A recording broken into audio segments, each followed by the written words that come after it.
Welcome back. We now commence session 2 of the symposium titled India and Japan. I'd like to invite the following speakers. As you can see, they're on stage now. Retired Vice-Admiral Hideaki Kaneda, Director and Special Research Advisor, the Okazaki Institute, and Adjunct Fellow at the Japanese Institute of International Affairs. Dr. Satoru Nagao, Research Fellow, Japan Forum for Strategic Studies, Tokyo.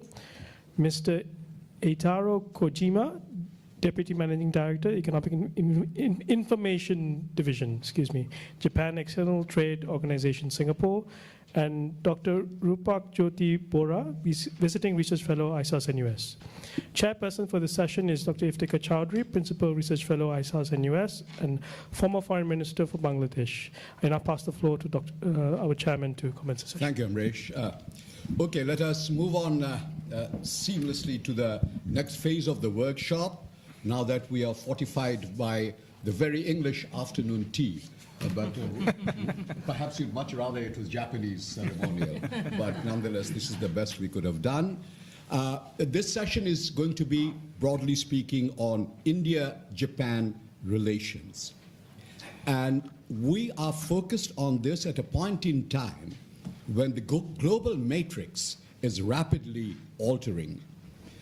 There is most definitely a decline of the United States, not in terms of military firepower, but perhaps in terms of the moral and intellectual wherewithal to provide global leadership.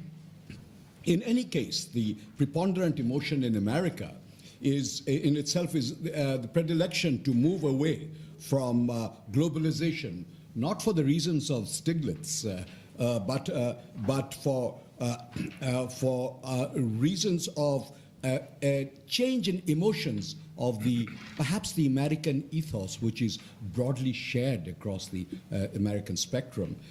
Withdrawal from the TPP is very much a case in point. And Fareed Zakaria has said that the consonant, or rather the concurrent phenomenon, is what he called the rise of the rest.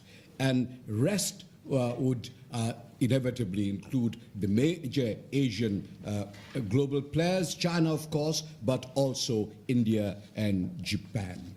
The point I'm making is that a greater responsibility now devolves on India and Japan than the mere aspirations to widen and deepen bilateral relations. But good bilateral relations will also hopefully enable them to evolve a common position to fill the vacuum, the global vacuum, in a way that supports stability, peace, and development. In short, provide their peoples a better quality of life, and also to the peoples of broadly the region and the rest of the world. Now, both India and Japan at this point in time have in Mr. Modi and Mr. Abe leaders who share not just a close personal rapport, though also that, but more importantly, a commonality of vision. Mr. Modi, while underscoring the importance of neighborhood first, is also keen on acting east to help him plan for his Make in India, within quotes again, and advancing Indian leadership on global governance. Mr. Abe aims at jolting Japan's stagnating economy out of its deflationary malaise, and he seeks to do it with his famous three-arrow approach, which has also been called Abenomics, which combines, as you all know, fiscal expansion, monetary easing, and structural reforms. The results to date have been mixed.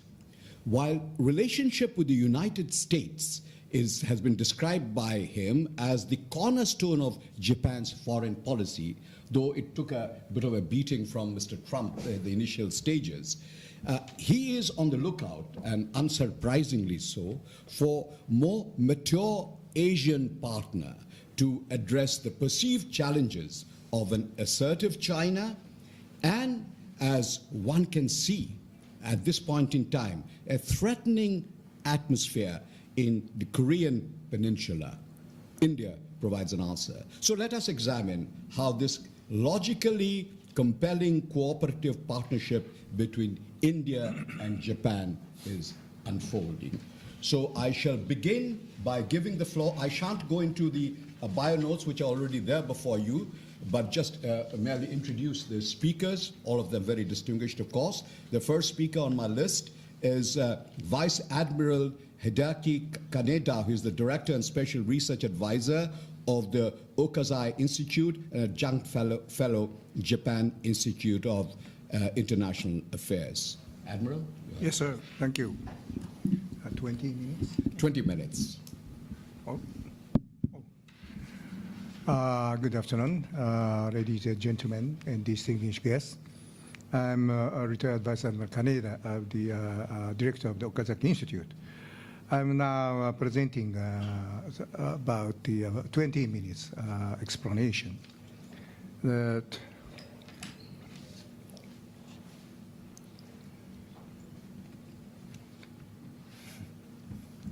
Here.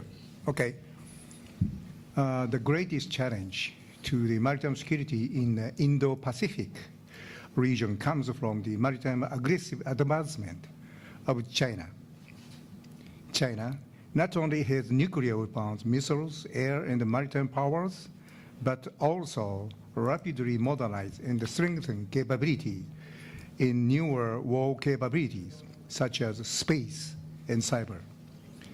With such military capabilities at the background, China has taken to dominate and hegemony actions in their surrounding waters in recent years, including the East China Sea and South China Sea, the Western Pacific Ocean, and further into the Indian Ocean and beyond.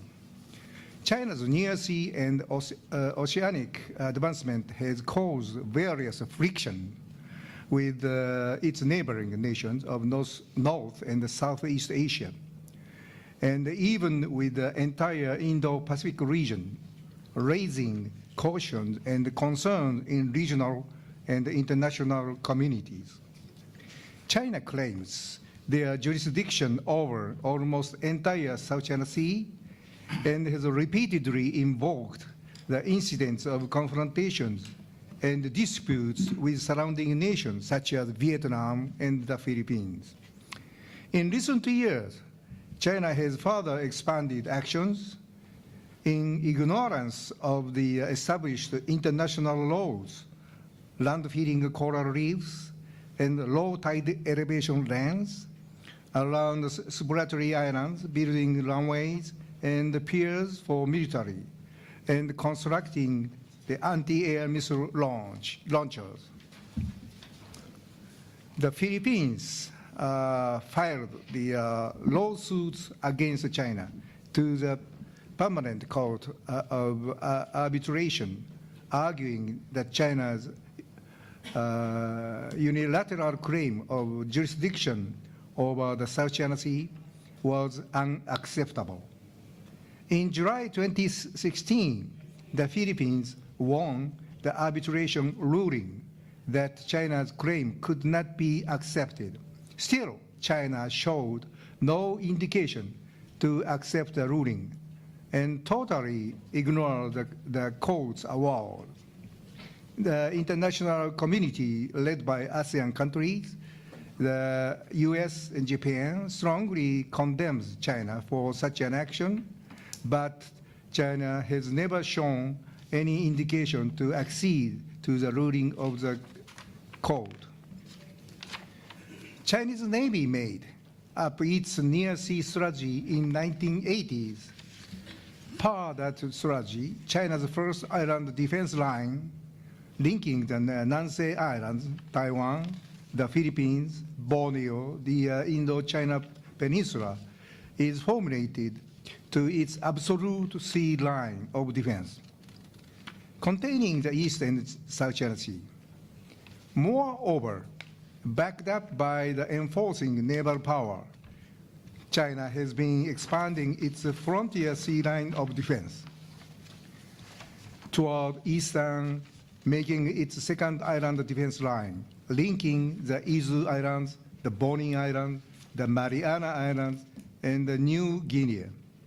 A zone between first and the second island defense lines should be used by China as its strategic buffer zone to intercept any foreign forces, including too fast. Okay. As a point of view of ambition achieved toward these China's Navy never stopping aggressive maritime expansion, we can observe that China aims to make the South China Sea with enough depth suitable for covert strategic action for its nuclear strategic submarines as a maritime sanctuary, while trying to keep the East China Sea and its maritime and air operational superiority as a maritime superiority. On the other hand, as a buffer zone of the outer side of the first island defense line and the inner side of the second island defense line as a maritime interception, those three maritime ambition is another expansion of China's A2AD concept. Although regional maritime countries made some reactions against such Chinese movement, China's hegemonic expansion has not been stopped, but become more aggressive, as we can see in China's recent one-sided reclamation in the South China Sea, as I mentioned before. Xi regime seems to be going to seek for the hegemonic by the ocean as a national policy in the China's Defense White Paper published on May 2015. Xi regime believes that ambition of hegemony by the ocean of China will be only accomplished by overcoming the US Navy. November 2015, China state-owned Xinhua news agency reported about the total reformation of PLA through the Central Military Commission Reform Work Conference. We can also observe China's ambition of hegemony by the ocean beyond the Asia-Pacific.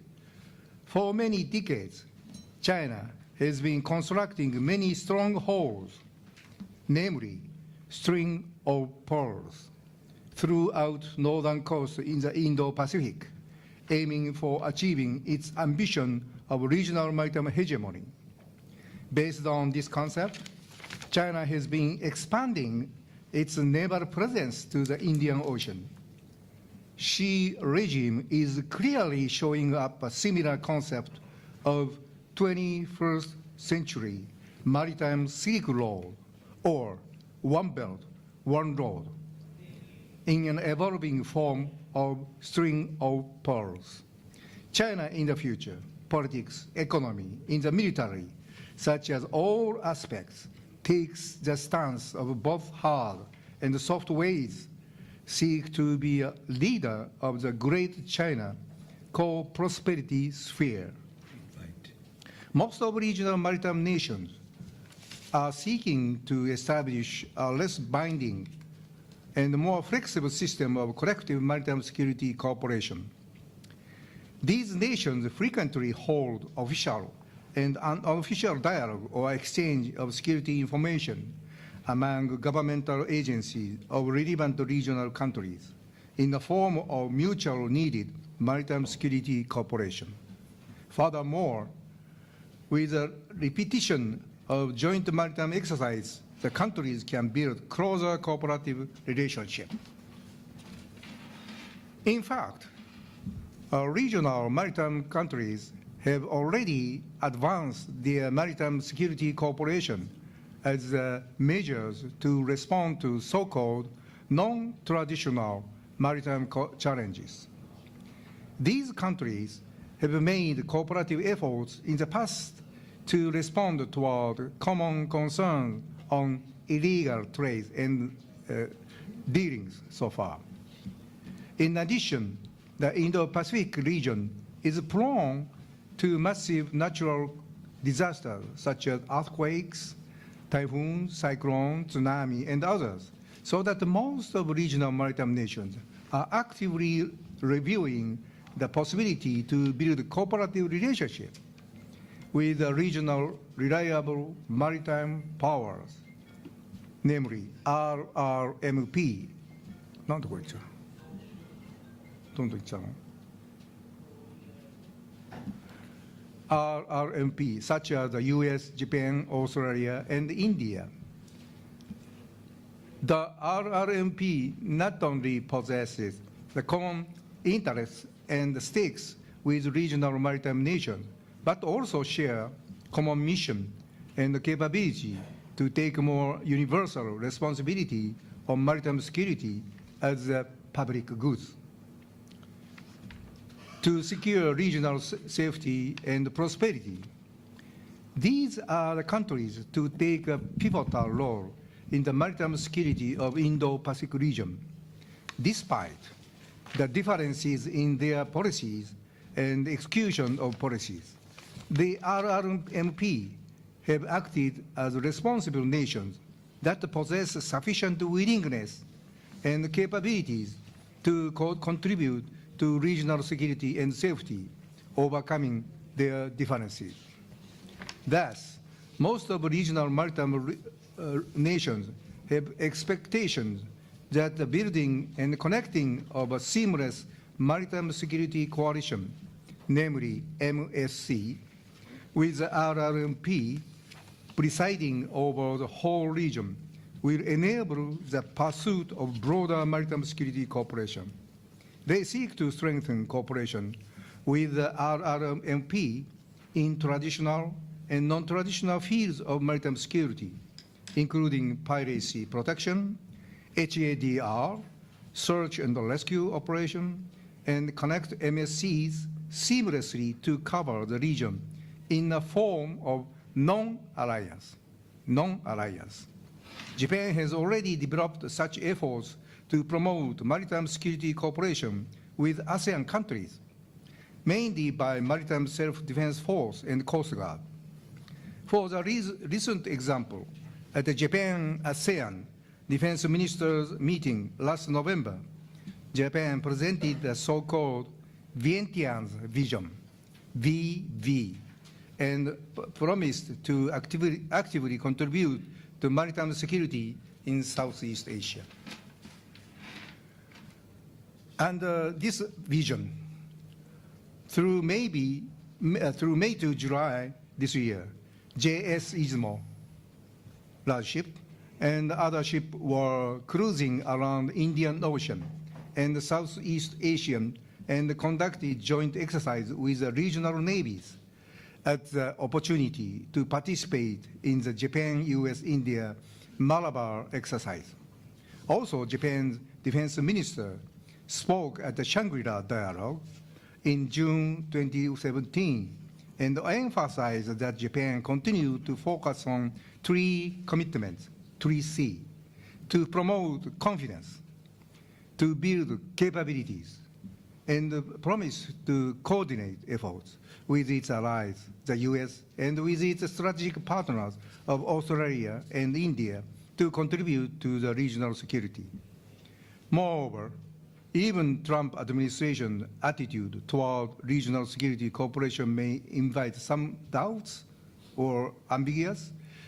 The U.S. Secretary of Defense Mattis, as explained at the Shangri-La Dialogue as well, reiterate its strong commitment to the region, dispelling any such concerns. China would not like to feel being contained by other powers, of course. MSCs, again, are not containment alliance to target the containment of specific countries, but a very loose maritime security community to provide universal maritime security of the region. The most of the region's maritime nations hope to have cooperation and support of the RRMP in a way to make the best use of their geological and strategical characteristics by building mini-lateral minilateral, not multi, minilateral MSCs in each sub-region. Ultimately, these MSCs will develop into a seamless MSC community connecting entire Indo-Pacific region with the participation of as many maritime nations as possible. But each MSC should be, again, the minilateral coalition to fully reflect characteristics of each maritime sub-region. This is because it needs to avoid any inner friction and confrontation that may arise naturally due to regional characteristics if greater number of countries participate in the coalition. Here, I'm showing my thoughts by some point slides. Okay, next. Here is the Chinese hegemonic maritime expansion. This is not made by me, okay, originally. So 9 exits was appeared in the Chinese the government-oriented paper, 9, from north and to south, through the Western Pacific Ocean to the even Indian Ocean. You can see it.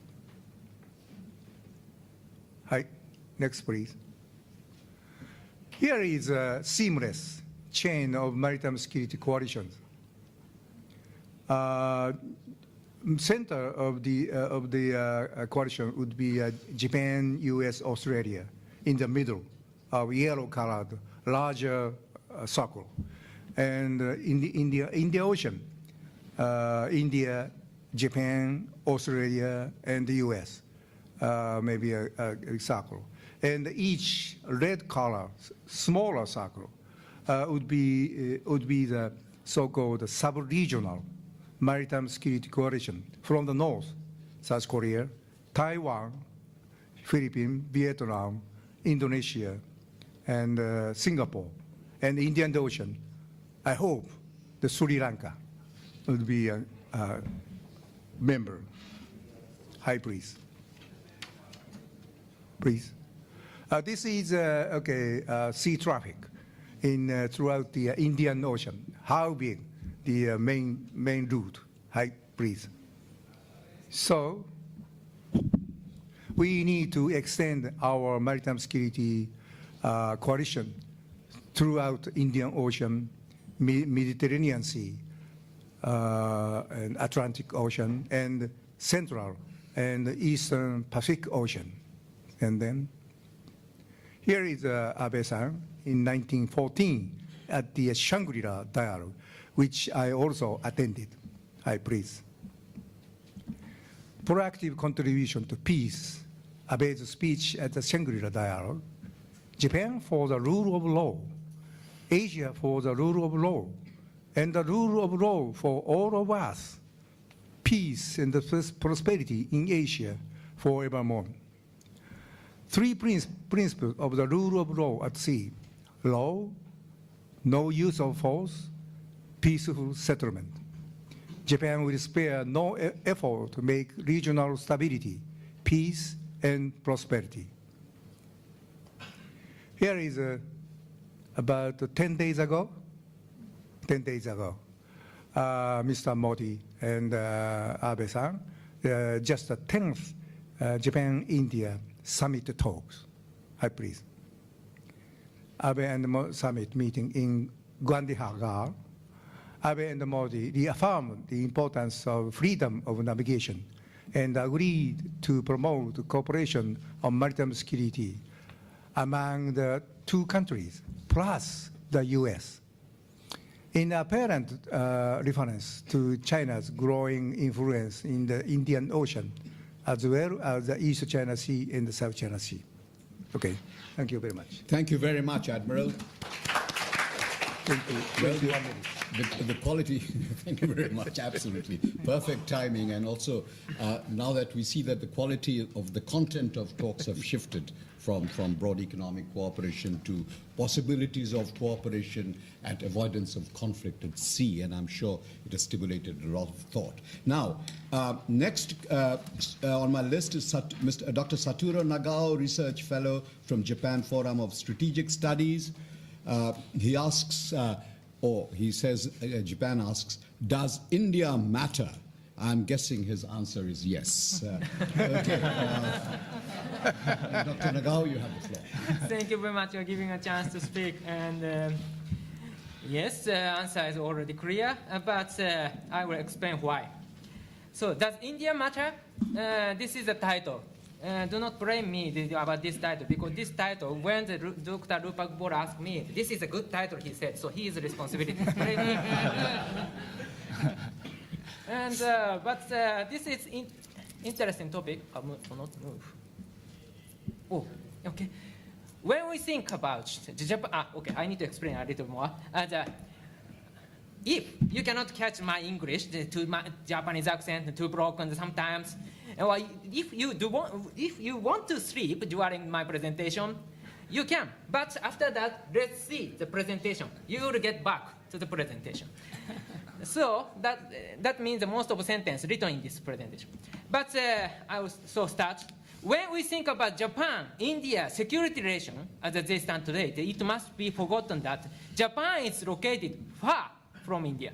It takes 10 hours to fly from Tokyo to New Delhi. 10 hours is not wrong, some people say, but 10 hours is wrong. The database of Japan Ministry of Foreign Affairs pointed out about 9,000 Japanese live in India. 9,000.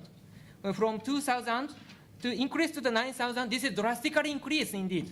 But 422,000 in the United States, 128,000 in China, and 38,000 in Singapore. 9,000? So, however, since 2000, further cooperation in security between Japan and India has been more and more plausible. So, like that.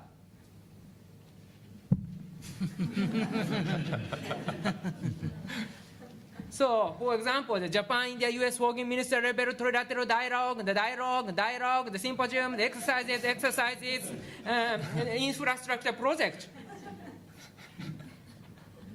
Why? So, this presentation will analyze 3 following questions. What security activities has Japan done?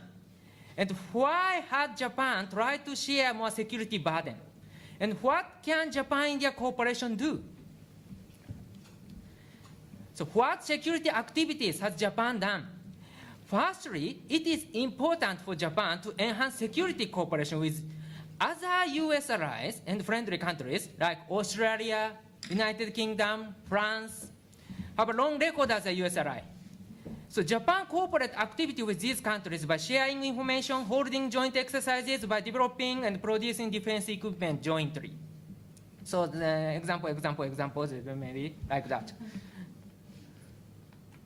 So secondly, Japan is building the capacities of defense posts in Southeast Asia, donating the exporting equipment, effective method to promote long-term relations, because the recipient needs training and maintenance of suppliers. So, for example, patrol vessels, Vietnam, Philippines, Indonesia, Malaysia, used P-3C patrol planes, Malaysia, Vietnam, Sri Lanka, radar for Thailand, like that. Why has Japan tried to share more security burden? Changing security situation has pushed Japan to do so.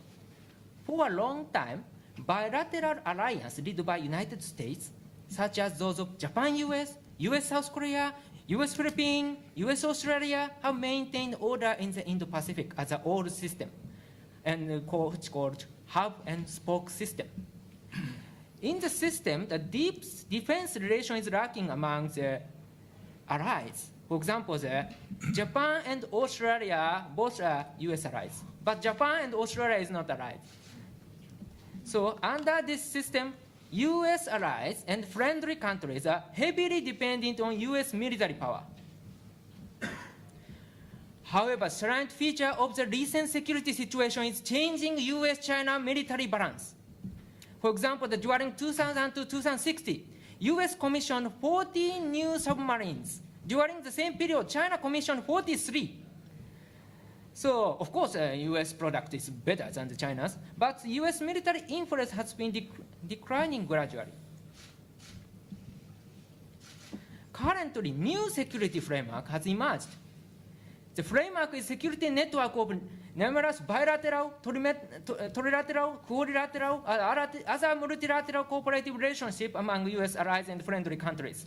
This cooperation includes not only US-rich cooperation, such as Japan, US, Australia, Japan, India, US, but also Japan, India, Australia, India, Australia, Indonesia, which do not include United States. This is the image. The old hub and spoke system depend on the United States. But the new system is network. So this new security framework presents several strong points. First, because this system is not heavily dependent on United States influence. Secondly, the multilateral system demands that countries adopt a rule-based approach.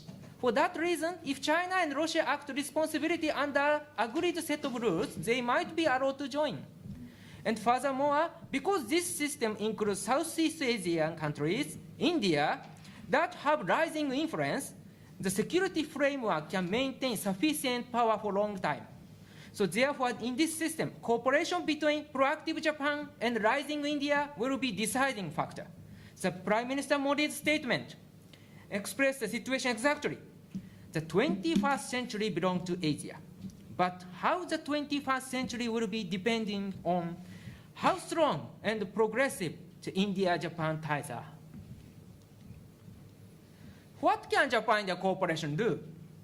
The linkage of Indochina border area and East China Sea, this is the first one. For example, if India cooperates with Japan, India will not need to deal with all the Chinese fighter jets at once, because China is likely to keep some of their fighter jets in the east side against Japan and vice versa. So Japan is willing to support India's effort to modernize India's defense in the Indochina border area. Japan can effort radar system to strengthen India's air defense, air control capability in the Indochina border area. And since 2014, Japan has invested in India's strategic road project in the northeastern region of India. By using this road, the Indian army can deploy more force and supply to the border area. This is the area, the northeastern region of India. So you can see the Secondly, India's rise help lower the heavy burden of Japan and the US in the Indian Ocean. Since the middle of 2000, China's naval activities in the Indian Ocean have been expanding. The submarine activities, the exporting arms, the setting up their base in Djibouti, the string of power strategy like that. So if India has will and capabilities, Japan and its allies, US, will be able to release themselves from the heavy burden of safeguard security in the Indian Ocean, and can deploy more military force in East China Sea and South China Sea to maintain the military balance in Asia. So what could the contribution Japan-India defense cooperation in the Indian Ocean? Firstly, India can use Japan's technology to strengthen their naval power. In the joint statement, the two prime minister meeting on September 2017, this month, mentioned surveillance and unmanned system technologies, unmanned ground vehicle and robotics, anti-submarine aspect, and dual-use technologies. These words we can find in the joint statement. So these are the just beginning. Japan will contribute to India's shipbuilding capabilities, sea-based missile defense system, minesweepers, if India accepts. When we think about developing infrastructure in the countries around India, Japan-India cooperation is useful there too.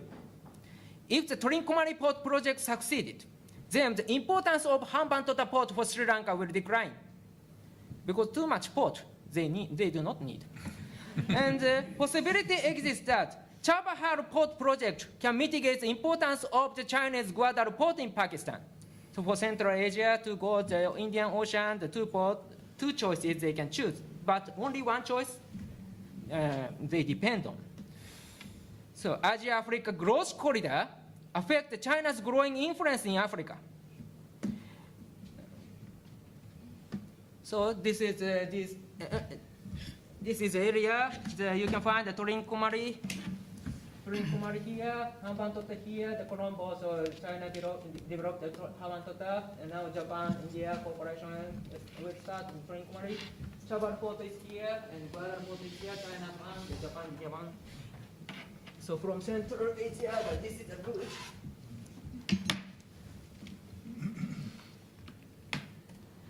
So thirdly, Japan and India can collaborate to support Southeast Asian countries around in the South China Sea.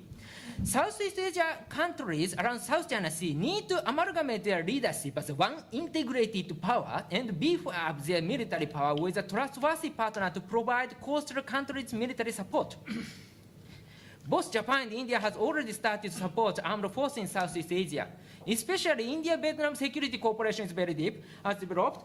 India is training crew of submarine and fighter jet in Vietnam, planning to export BrahMos missile, Akash missile, the surface-to-air missile, and planning to donate 4 patrol vessels. Many lineup they are planning.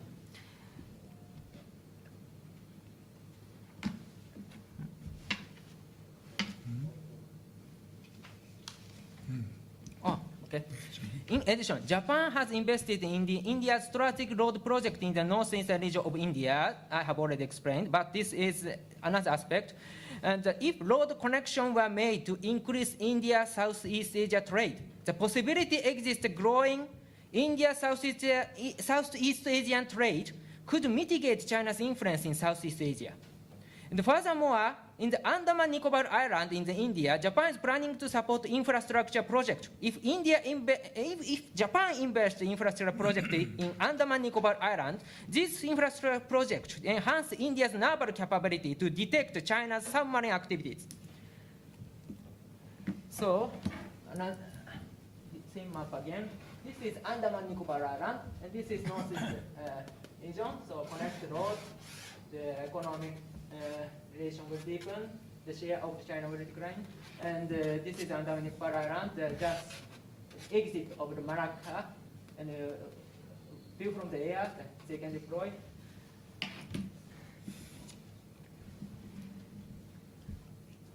So to achieve this goal, what kind of system ought to be established? In March 2017, the Japan-India dialogue on ASEAN has launched. And it will be useful if such dialogue will promote more practical and trilateral strategic dialogue. For example, Japan-India-Vietnam, Japan-India-Singapore, etc. Through such dialogue, both Japan and India can share the information, better identify the needs of these Southeast Asian countries, and decide how to cooperate to support these countries. So conclusion. Japan is located far from India. However, the furthering cooperation in security between Japan and India has been more and more plausible. The reason is related with the changing US-China power balance. US allies and friendly countries now require new security framework to adjust the situation. So under the new system, Japan-India cooperation has an important role to maintain military balance and support new security framework. Japan and India can cooperate by using the linkage of the East China Sea and the Indochina border area, or share the burden in the Indian Ocean, and collaborate to support Southeast Asian countries around China in South China Sea. These are the reasons why Japan is seeking more cooperation with India lately. So does India matter? Yes, of course, I want to say, Dr. Bora. So the time has come to proactively further this cooperation to ensure the prosperous stability in the full Indo-Pacific. Thank you. Thank you very much. Thank you, Dr. Nagao. Just an interjection on part of the chair. I'm not absolutely persuaded that India would be so easily can be persuaded into being drawn into a conflict situation with China. That's important to remember. Also, interestingly, you talked of cooperation in Northeast. A few days ago, there was a conference in Kohima. Kohima, as you know, that the Japanese during the Second World War had come down from Lamding, Dimapur, Kohima. And interestingly, this was about Japanese support for infrastructure in the Northeast, which stands more to reason. I mean, Japan was, even those days in 40s, by the way, many may not be aware, was welcome in Lamding, Kohima, because they looked to liberation of Assam from the British at that point in time. But thereafter, now they've come in a different guise, and that I thought was extremely interesting. They were talking to the Indians, and then I think a Bangladesh representative was also invited. Now, next 20 minutes would belong to Mr. Eitaro Kojima, who's going to talk to Japanese company's views on India and understanding trade and commerce between India and Japan. 20 minutes may not be enough, but that is all we can afford. Thank you. Nice to meet you. Eitaro Kojima from JETRO, Chairman. May I stand up? Yeah, you may Since indeed. I cannot lose the successful, strong Hyundai Mr. Park, yeah. Again, I'm coming from JETRO.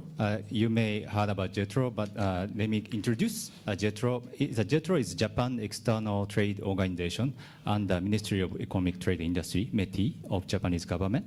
And we are policy implementation agency and to promote. Okay. To promote trade and investment between Japan and the other worlds. And we have offices in Singapore and also other ASEAN countries. Also, we have 5 offices in India. Recently, just 2 weeks ago, we announced to open the Ahmedabad office in Gujarat state, so that we strongly put efforts to promote trade and investment between Japan and India. But anyway, today, time is very limited. I would like to focus on Japanese investment to India, also the Japanese companies' trade activity with India. And third one is I don't talk much today, but anyway, I just a little bit mentioned. Okay. And today I would like to give you or share or discuss how to view the Japanese trade and investment. Although the Pak-san, Cho-san already explained the Japanese investment in India, but I would like to give different views. And here is also the chart that Cho-san also used. And what I want to say from this chart figure, yes, the number of Japanese companies are increasing, gradually increasing, but please see the rate, a bit slowing down. I'm a bit curious about the background of this movement. It's very much highly expected.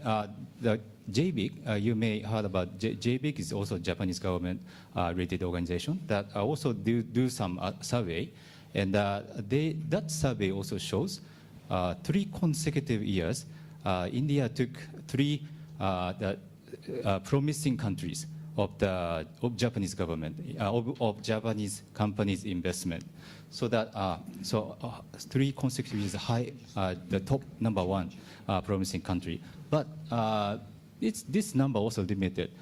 In Thailand, the company is already 4,000 or 5,000 companies, and maybe in Vietnam also 2,000. Maybe in China more than 30,000 or 40,000 more. So I'm curious what's behind these numbers. But anyway, before that, I would like to explain some characteristics or trends of the Japanese investment to India. Firstly, this is a stock of the Japan's FDI outwards, and number 1 is transport equipment. It means like automotive industries, motorbikes. You know, Suzuki or Honda or the Toyota, or they invested a lot. Of course, there are several others industries, but most of them are related to those sectors, and others like Daikin doing manufacturing the air conditioners, or Yakult making food, beverage. There are other several sectors, but now it's more easy to understand the Japanese investment in India to focus on these sectors.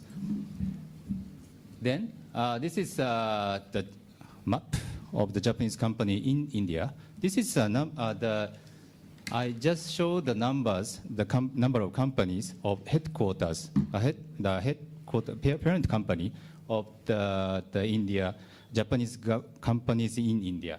So it means that 1,300 companies are located headquarters in these regions, but they have more branches, offices in other in India.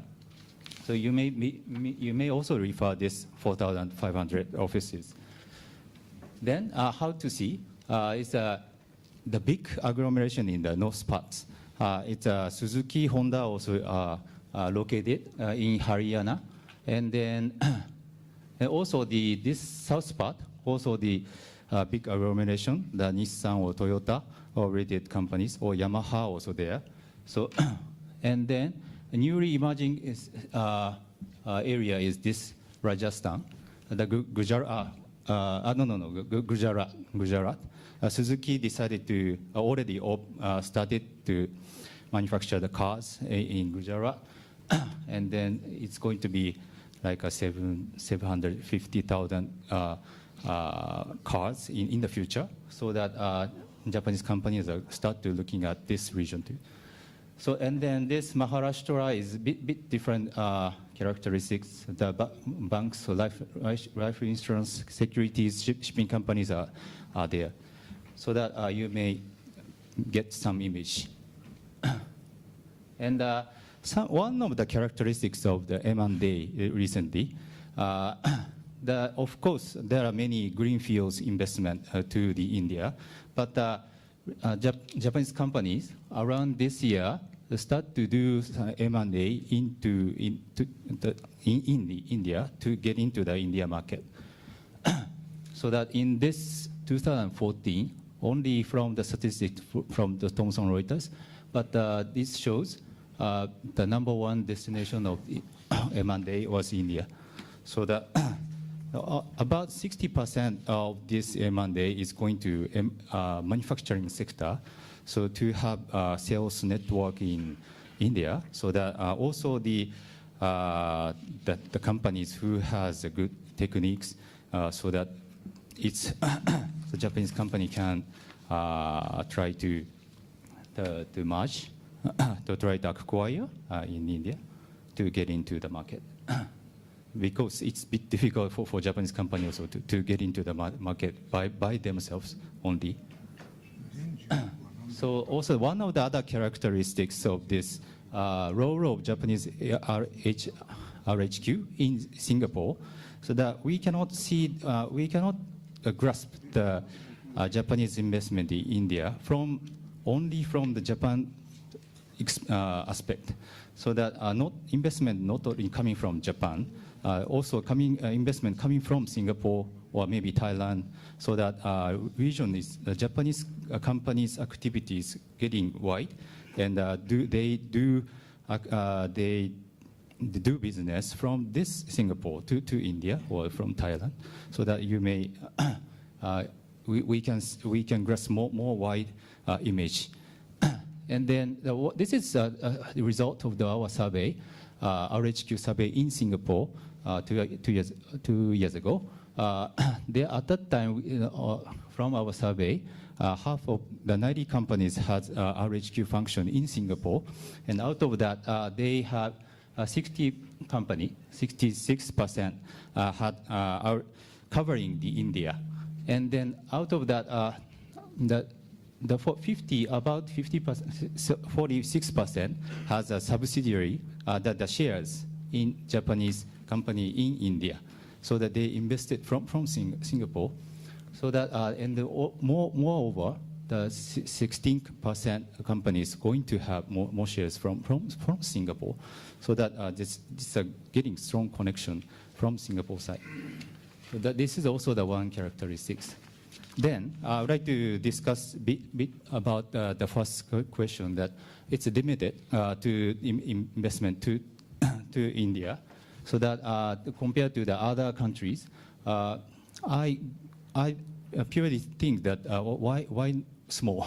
Well, I think more investment might come to India, but when I check several statistics, there are several limitations to investment to the India.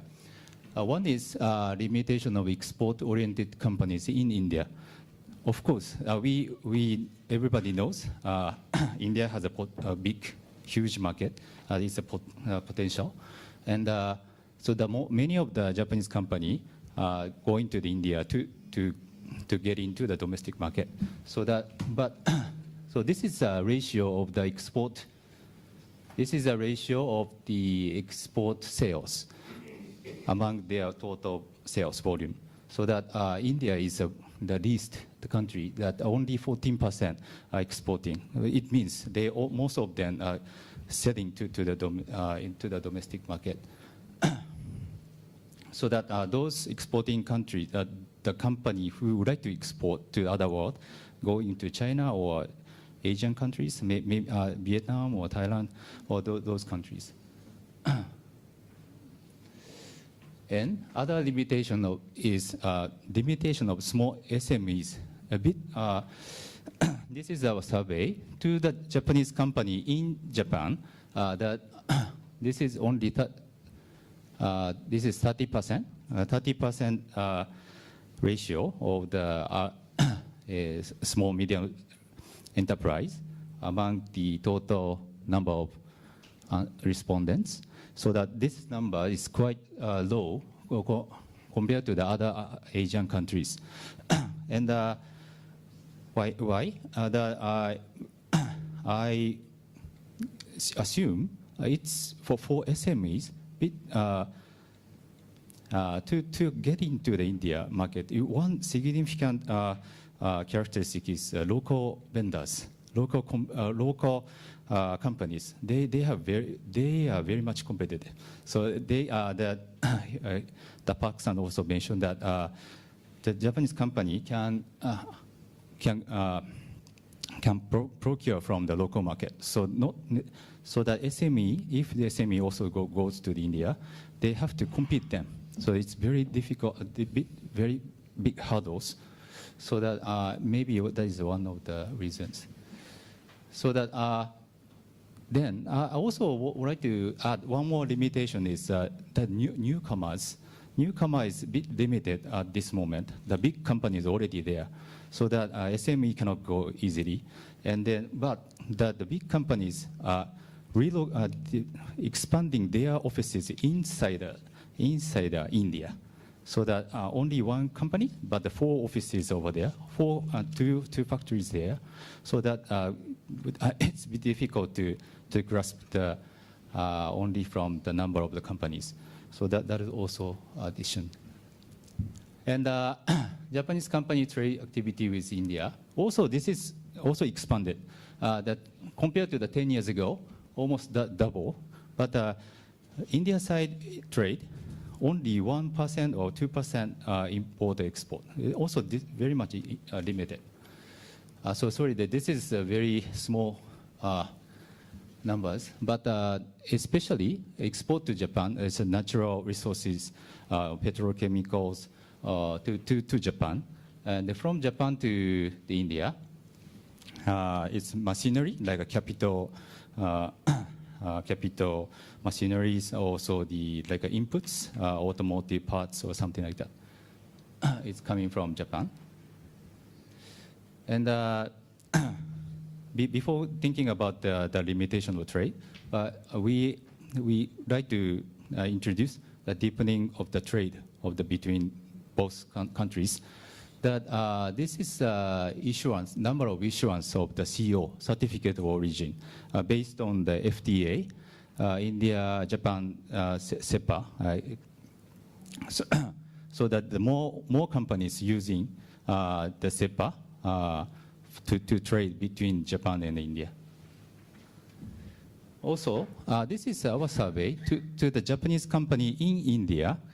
They export to Japan and to the ASEAN.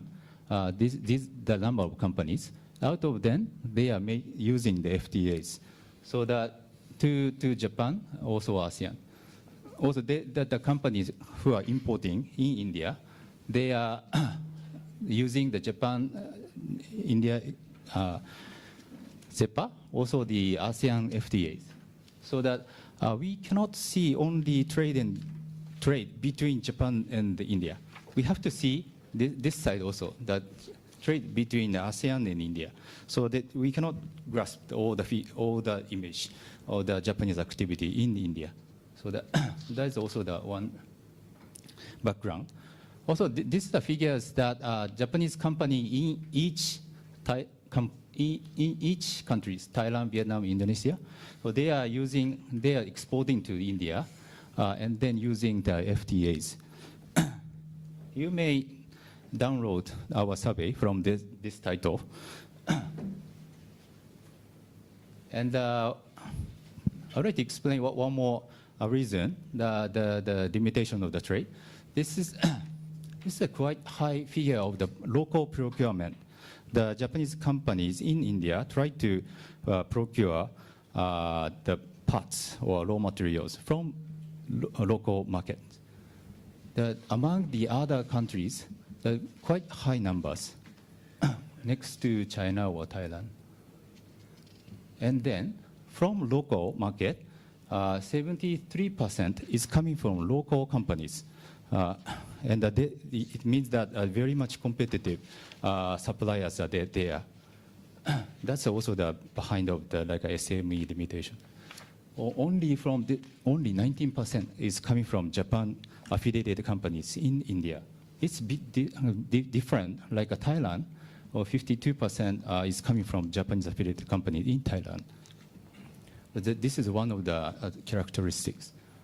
Also, Japanese company in India try to increase more local procurement, and also cannot see, but they try to procure more from local companies, so that Japanese company in India, they are facing high competition to do business there.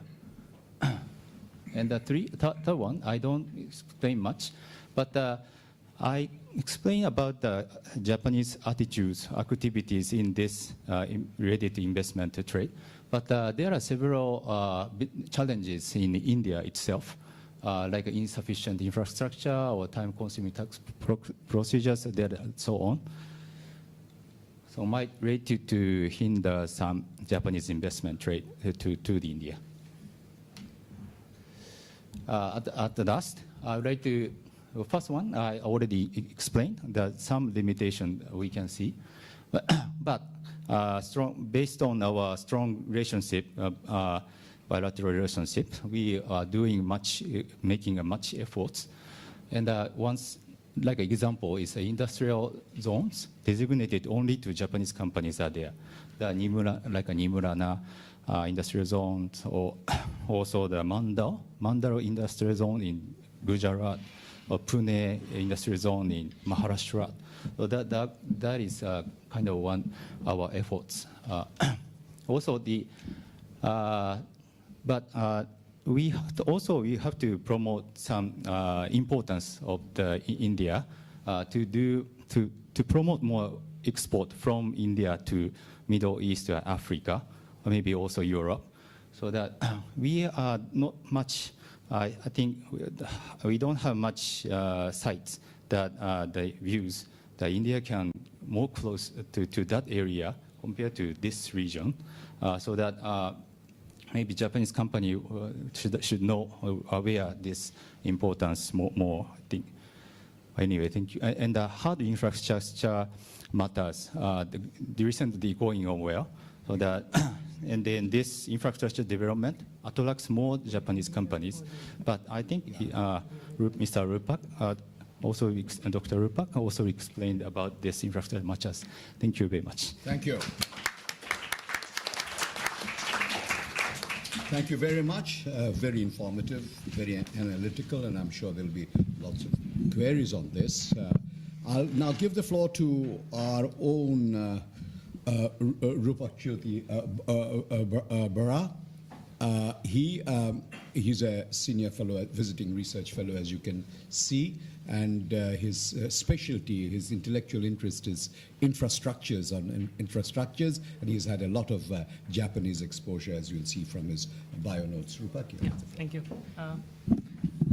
Thank you, Chairman, for giving me the floor. I think in the illustrious footsteps of Mr. Park and Kojima-san, I'll also go there.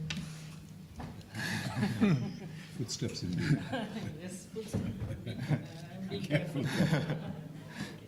You may stumble. So thank you all for the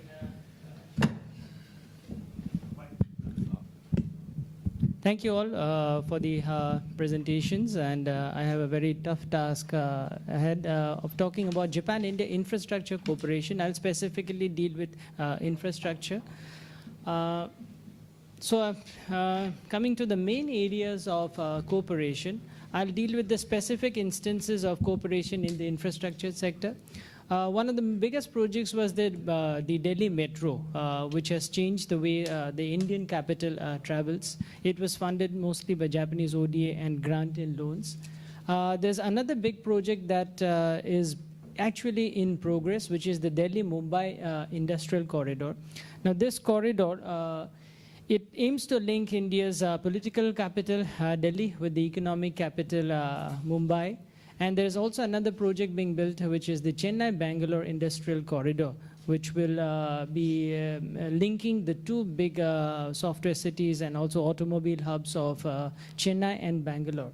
And besides, during the recent visit of Prime Minister Abe to India, we saw that he launched the foundation stone for the Mumbai-Ahmedabad Shinkansen, or the bullet train, which will be India's first high-speed railway corridor. And this is not the first, this is the first of many high-speed railway corridors that India is planning to build between its major cities. And also, as some of you have, as many other speakers have alluded to, there's also the mention of Japanese investment in Northeast India. And I'll come to that later separately, why exactly they want to invest in Northeast India. Especially this is because this is where I hail from in India. So this is one of the major projects that India is undertaking. This is known as the three-nation India, Myanmar, Thailand Trilateral Highway. And this will link up More in India's northeastern state of Manipur to Mesot in Thailand. Now, this highway, which is scheduled to be completed in 2020, will be the first of its kind for India, because this gives India direct connectivity between northeastern India and Southeast Asia. And as some of the speakers have alluded to, Northeast India, which was earlier seen as landlocked, has now will now become a land bridge to Southeast Asia. And this is another major, one of the reasons for Japanese investment in Northeast India is also because to link up with these kind of infrastructure projects that India is executing. This is not funded by Japanese ODA, this is being executed by the Indian government enterprise. But there is a gradual process of the Japanese investing in Northeast India to link up, to improve the infrastructure, and to link it up with Southeast Asia, because in Southeast Asia, as some of the other speakers have already pointed out, the Japanese companies have a huge presence. And in fact, it extends right until Myanmar. I have spent some time in Japan, and there are many observers who have said that I think Japan's geographical horizon ends in Myanmar. Because until Myanmar, they say it's very close. But beyond that, they see it as something very difficult to deal with. So that thing is fortunately going to change with this construction of the India-Myanmar-Thailand Trilateral Highway. Then there are two kinds of cooperation going on between Japan and India in infrastructure. One is within India and one is outside India. Now, let me delve onto the cooperation outside India. One of the major projects that is being executed is the Asia-Africa Growth Corridor. Now, what is the Asia-Africa Growth Corridor? This aims at building infrastructure and connectivity in Africa. And this is, while this is, should not be seen as a counter to the OBOR, where India did not participate, this offers an alternative model of infrastructure development. In this, Japan is building on India's expertise and historical connections with countries in Africa, especially in Eastern Africa, while India will benefit from Japanese capital and technology to build connectivity in Africa in a way like never before. Indian companies like Airtel, Indian companies like Mahindras are doing very well in Africa. And Japan hopes to build on such expertise, because Africa is not an area where Japan has till now developed a very high level of expertise. So they would be very eager to get India's help in this area. Collaboration in India's immediate neighborhood. One of my fellow presenters, Dr. Nagao, has alluded to cooperation in Sri Lanka. Now, Sri Lanka could emerge as another model for Indo-Japan cooperation beyond India. As he pointed out, India and Japan would be investing in the building of the Trincomalee port in Sri Lanka.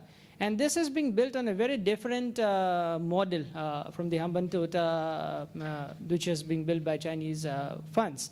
And Japan has provided a very soft loan to Sri Lanka with a very easy term of repayment, long term of repayment, as in the case of the bullet train, where Japan has offered a rate at a very negligible rate of 0.1% and with a 50-year loan repayment period.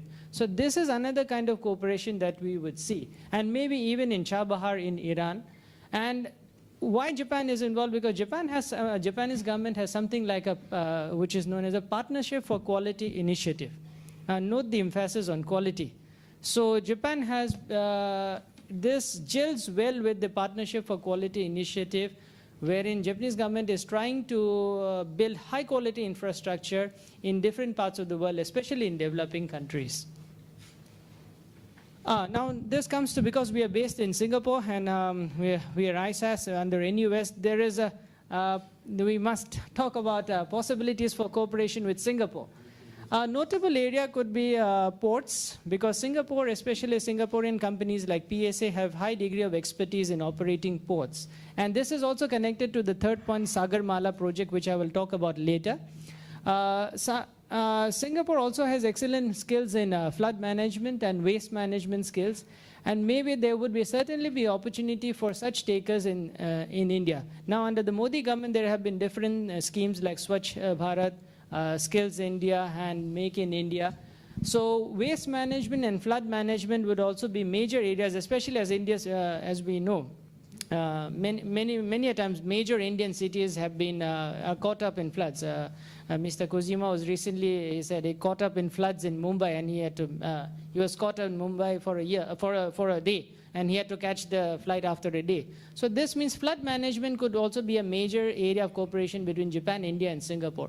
And what is this Sagarmala project? Now, the Sagarmala project is a project which has been initiated by the Indian government under the Modi administration, which aims to build a network of ports all around India's seaboard. And these would be in addition to the ports which are already available in India. So these would aim at linking up with such corridors like the Delhi-Mumbai Industrial Corridor and also the areas like the Chennai-Bangalore Industrial Corridor. So maybe there could be possibilities of cooperation between India, Japan, and Singapore in projects like the Sagarmala project. This is another example. This is a slide from nearer home, as in this is a slide from a photo showing the India-Myanmar Friendship Road. And this has been built by India, the Indian Border Roads Organization, which connects, this is the India-Myanmar Friendship Road, and this is now going to become a part of the India-Myanmar-Thailand Trilateral Highway. So these are this is already infrastructure cooperation being undertaken by India, and now Japan, with Japan's coming on board, I think there will be a high degree of quality which can be associated with such projects. Of course, because we are academics and not politicians, so we have to talk about challenges. I will show you the other side of the picture as well. There are huge challenges for this. One is the difference in variation in laws between different Indian states. In the earlier panel on Korea, there were references to why Korean companies are investing in some parts of India and not in some parts of India. This is because in India, rules differ from state to state, especially land acquisition laws, local sensibilities, the political parties in power. So these are the same challenges which will be which will be faced by Japanese and Indian corporations with regards to infrastructure sector. Land acquisition, always a very tricky issue in India. For big infrastructure projects, you need to acquire huge tracts of land. And this can be a huge challenge for any government, be it the central government or be it the state government. So we can see land acquisition can be a huge problem. And cost overruns. Now, why cost overruns? Because, for example, this India-Myanmar-Thailand highway was scheduled to be completed in 2016. Then the deadline was extended to 2017. And now the deadline has been extended to 2020. Now, what happens is that there is a huge cost overrun which is not factored in many a times. And then who would be expected to pay for these cost overruns? Would it be the Indian side? Would it be the Japanese side? Now, there will be some questions on this. So this is another major challenge for both the Japanese and the Indian side when executing projects in the infrastructure sector. Now, why infrastructure development is key for India? I think it's, many of the speakers and most of you have traveled to India, found that infrastructure is was not one of India's strong areas. We lack an infrastructure, especially in the areas which are away from the heartland.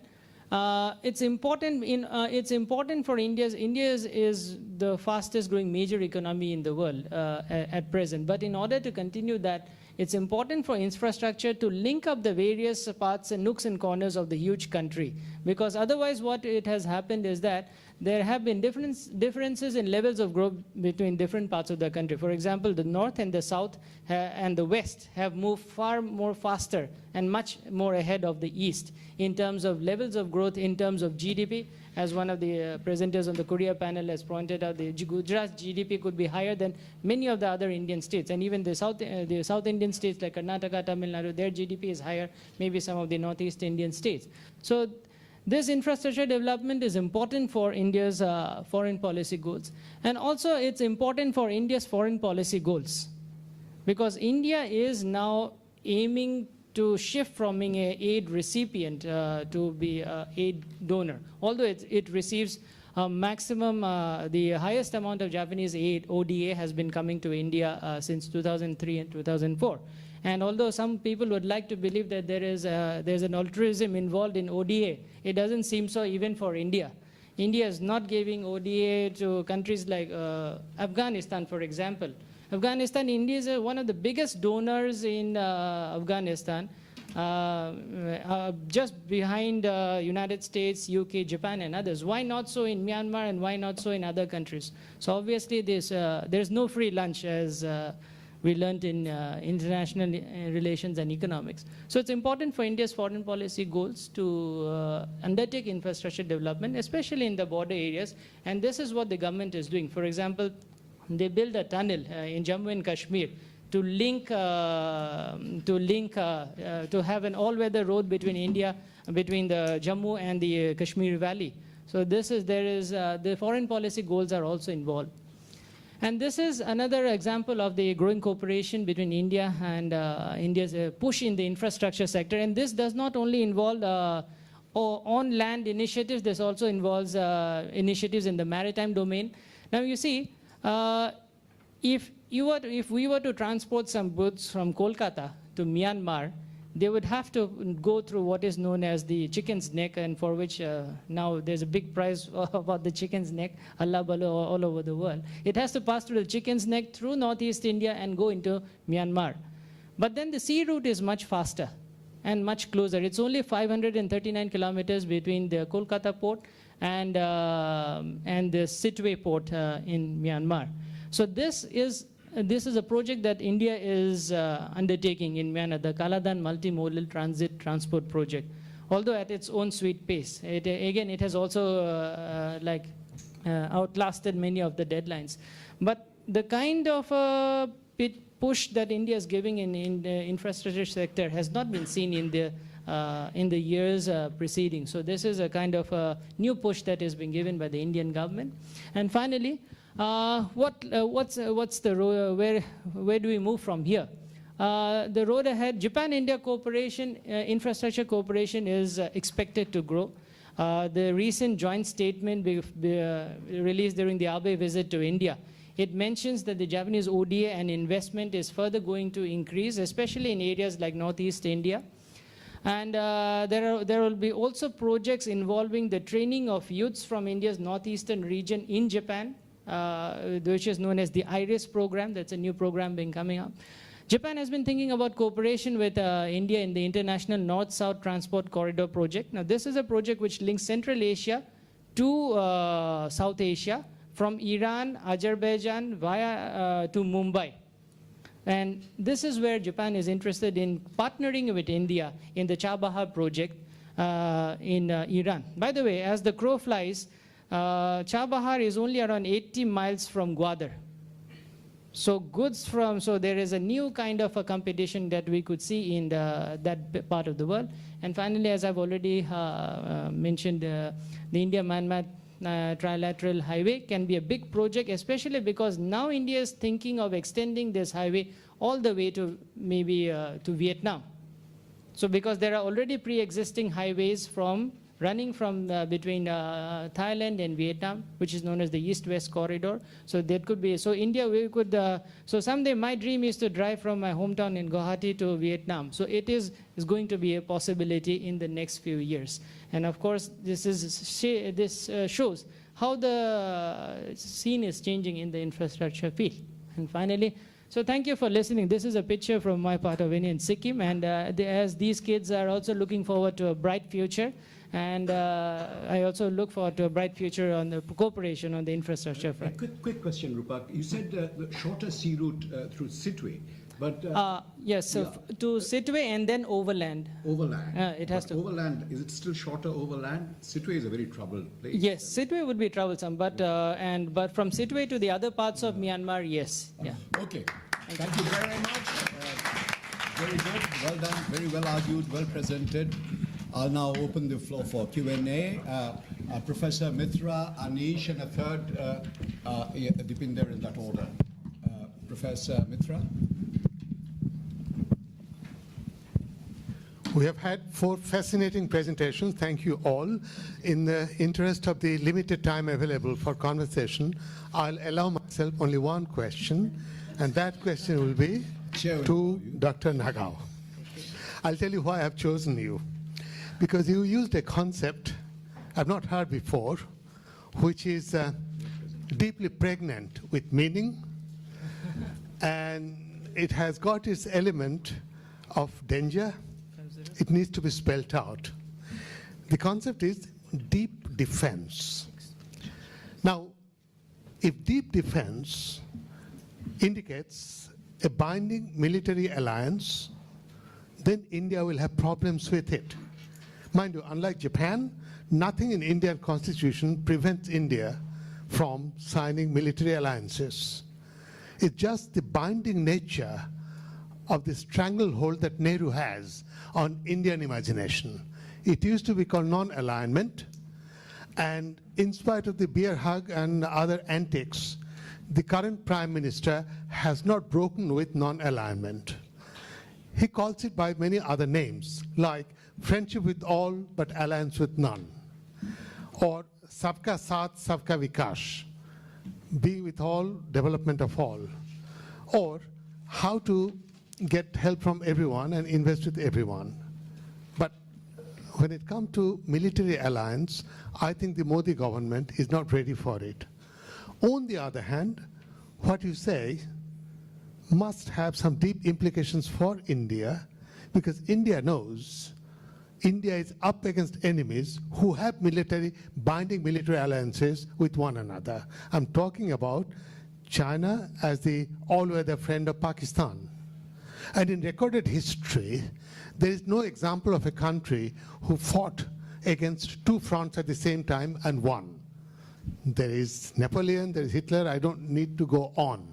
So India knows what India is up against, and yet India has a problem in doing something serious about it. So you might have some good advice for India, but you have not said it clearly. You might want to spell it out.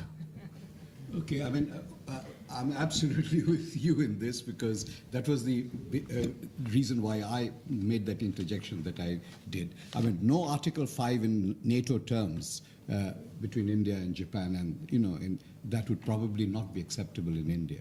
So that's the point. Anish, I'll come back to you. we'll take 3 questions. Yes. Firstly, it was a very brilliant and lively presentation. I think it was a very high quality analysis given by the panelists. Okay, my question is that if you look at actually the map of China, China is actually landlocked on 3 sides. It's only on the east where it has sea access, but because of the China-Pakistan economic corridor, now China has access to Gwadar port, and as the Admiral spoke about China's maritime expansion, especially when you show the maps, I do agree with you that China's maritime hegemony is expanding, but now there's a shift towards land routes. China is using land routes for its trade. So do you think that China's reduced dependence on maritime trade, that means China is using less of the sea, will this actually give some ease and comfort to Japan? And okay, I also want to ask, the thing is that, if you look at some of the South Asian countries, especially Bangladesh, Nepal, and Sri Lanka, these 3 countries actually have a challenge of playing the balancing act between India and China. Do you think Japan can actually become a 3rd force in South Asia to actually give them a platform and help them with the balancing act? And if you look at Japan, you have a lot of money. I still remember it was in October 2015 when the Bank of Japan, the board, is a 9-member board. They voted 5-4 for the quantitative easing. And your assistance in infrastructure, like India, you have given them infrastructure projects at very low interest rate. I think the bullet train was at 1% interest rate. So the thing is that, do you think you can also do the same type of investments, of checkbook diplomacy as China? Do you think that Japan should be investing in South Asia as aggressively as China, so that you can play a balancing force? So then in South Asia there'll be 3 forces: India, Japan, China. Thank you. Thank you. Just one point I want to make. I think I should, in all fairness. We talked about altruism and aid, but in 1972, one would be forgiven for thinking that the Japanese support to Bangladesh was almost altruistic. They had no reason to come into Bangladesh, support Bangladesh. People like Hayakawa was the president of the Bangladesh-Japan Friendship Society. Today, I was telling the Admiral that Taro Aso-san is the president. He has no political axe to grind in terms of relationship with Bangladesh. But we have people of that kind of position in Japan who almost altruistically support Bangladesh. Anyway, third, Deepinder, I thought you asked the floor. But this is not to relieve the panel from responding to any of the queries. Thank you. May I take the liberty of posing 2 questions? You may indeed. Okay, thank you very much. You have the chair. Sorry. Admiral Kaneda, the first question is directed to you. The 9- line started off as the 11- line sometime in the 40s. And the Court of Justice has International Court of Justice pretty much ruled that historically it's close to a piece of fiction, that there are no historical records, and they're shaky also, of ownership of any of those shoals or most of that area. My question is, so if there's a coalition of states, let's say Vietnam, Japan, the Philippines, trying to sit across at the table with China, you need an understanding of what the end game in Beijing is with this. Could you talk about where, if you were to put yourself on the other side of the fence, what is the strategic objective? Is there an end point in this? Is this control of the sea lanes? Is that it? Or is there more to it in order to understand the position, the Japanese position? And then you had another question. I had the other question is to Mr. Kojima. Your graphs are very graphic in showing the difference between Southeast Asia and India and drawing investment. And just an example, in the automobile sector, Thailand today is the Detroit of the East. There's a huge presence of Japanese automobiles companies, and they're doing very well.